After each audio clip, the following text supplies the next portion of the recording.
At for today's video nga mga idol ay kukuha naman tayo ng puso ngayon sa sagingan, syempre para tayo ay makatipid.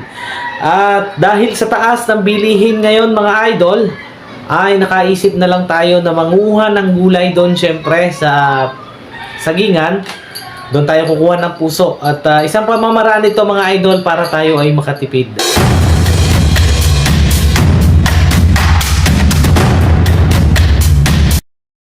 Nandito tayo ngayon sa sagingan at maghahanap tayo ng puso. Gugulayin natin yan para tayo ay makatipid. Dito to yan.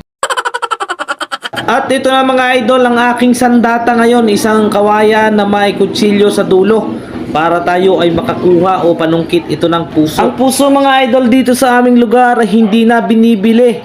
Hinahanap lang ito dyan sa mga gilid, sa mga sagingan. Oo.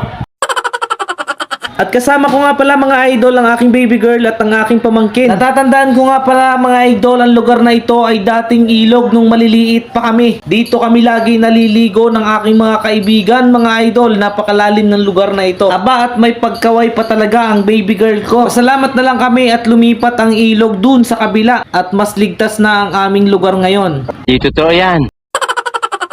Eto nga at may nakita na tayong puso mga idol dito sa sarili naming sagingan ito. Hindi ko na nga ito papakawalan mga idol dahil buti pa ang saging may puso. Sana all.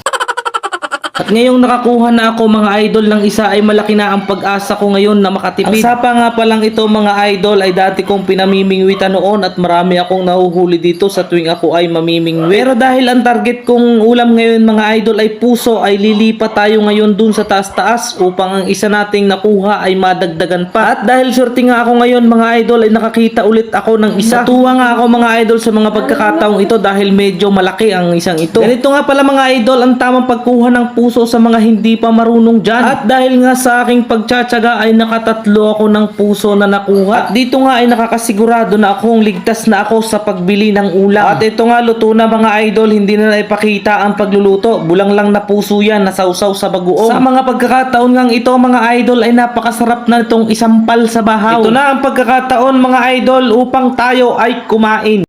At ito na mga idol yung kinuha natin puso. Ginulay na at bulang lang ito na may sabaw, may lahok na talbos ng kamute at isasawsaw naman natin mga tropa, mga idol dito sa bagoong. Ayan, at umpisa na natin kumain para tayo po ay matikman na natin yung kinuha nating gulay. Ayan, samahan niyo ako mga tropa, kain tayo. At habang kumakain nga ako mga idol ay nais kong magpasalamat sa lahat ng mga shares, comment, and reaction sa aking mga videos. Paalam!